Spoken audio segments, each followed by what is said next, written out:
নমস্কাৰ বন্ধুসকল, মোৰ এটা নতুন ভিডিঅ'লৈ আপোনালোকক পুনৰবাৰ স্বাগতম জনাইছোঁ। ৰংচাৰত সম্প্ৰচাৰিত হৈ থকা বকুল ধাৰাবাহিকখনৰ আজিৰ খণ্ডটি চাবলৈ বহুত বেছি ইণ্টাৰেষ্টিং হ'বলৈ গৈ আছে। যদিও আপোনালোকে বকুল ধাৰাবাহিকখন চাই ভাল পায় তেনেহ'লে ভিডিঅ'টো এটা লাইক কৰি আমাৰ চেনেলটো ছাবস্ক্ৰাইব কৰি ল'ব, এনেকুৱা ধৰণৰ আপডেট মোক পাই থাকিবলৈ। বকুল ধাৰাবাহিকখনৰ যোৱা দিখনত দেখিবলৈ পাইছিলে অনাবিলে পঠোৱা ল'ৰাজন আদিৰ ওচৰ আহি পাইছিলে আৰু আদিৰ ওচৰলৈ আহি আদিৰ চেলাইনত ইনজেকশ্যনটো মিলাই থাকোঁতে অদিতি আহি পাইছিলে আৰু অদিতিয়ে সেই ল'ৰাজনক তুমি কি মেডিচিন মিলাইছা মোক দেখুৱাইছোঁ বুলি সেই ল'ৰাজনক কৈছিলে আৰু এতিয়া সেই ল'ৰাজন তাৰ পৰা পলাই গৈছিলে আৰু অদিতিয়ে আদিৰ হাতৰ পৰা চেলাইনটো খুলি দিছিলে আৰু বিকি আহি পাইছিলে আৰু বিকিয়ে অদিতিক আদি সুস্থ হৈ উঠিব নাই বুলি অদিতিক সুধিছিলে আৰু তেতিয়া অদিতিয়ে মই আহিলোঁ যেতিয়া এতিয়া আদি সুস্থ হৈ উঠিবই লাগিব বুলি বিকিৰ আগত কৈছিলে আৰু তেতিয়া বিকিয়ে এই মাত্ৰ যে দৌৰি গ'ল ল'ৰাটো সেই ল'ৰাটো কোন বুলি অদিতিক সুধিছিলে আৰু তেতিয়া অদিতিয়ে সেই সকলোবোৰ পিছত উলিয়াই আছোঁ এতিয়া মাত্ৰ আদিক সুস্থ হৈ ল'বলৈ দিয়া বুলি বিকিৰ আগত কৈছিলে আৰু অদিতিয়ে আদিক মই এতিয়া আহি গ'লোঁ, তুমি এতিয়া মোক অভিমান কৰি আছা,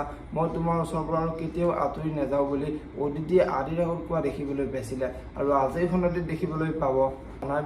অনাবিলে আদিক মাৰিবলৈ লগোৱা গুণ্ডাজনলৈ ফোন কৰিব আৰু সেই ল'ৰাজনলৈ ফোন কৰি কামটো হ'লে বুলি সেই ল'ৰাজনক সুধিব আৰু তেতিয়া সেই ল'ৰাজনে কামটো হৈছিলেই। সেই সময়তে অদিতি আহি পালে আৰু অদিতিয়ে মোক সেই মেডিচিনটোৰ কথা সোধাত মই তাৰ পৰা পলাই আহিলোঁ বুলি অনাবিলৰ আগত কোৱাত অনাবিলৰ বহুত খং উঠিব আৰু অনাবিলে তহঁতে একো কামৰ মানুহ নহয়, তহঁতৰ দ্বাৰা একো কামেই নহয়, মই নিজে সকলোবোৰ কৰিব লাগিব আৰু অদিতিকো ভালকৈ একেকাৰ দিব লাগিব বুলি অনাবিলে সেই ল'ৰাজনৰ আগত ক'ব। এতিয়া বাৰু অনাবিলে আদিক কি কৰিব দেখিবলৈ পাব বকুল ধাৰাবাহিকখনৰ আজিৰ খণ্ডটিত। আনফালে আজিৰ খণ্ডটিত আদিৰ মাক দৰিকা আৰু ইন্দ্ৰই আদিক বিচাৰি হস্পিটেললৈ যাব আৰু আদিৰ ওচৰত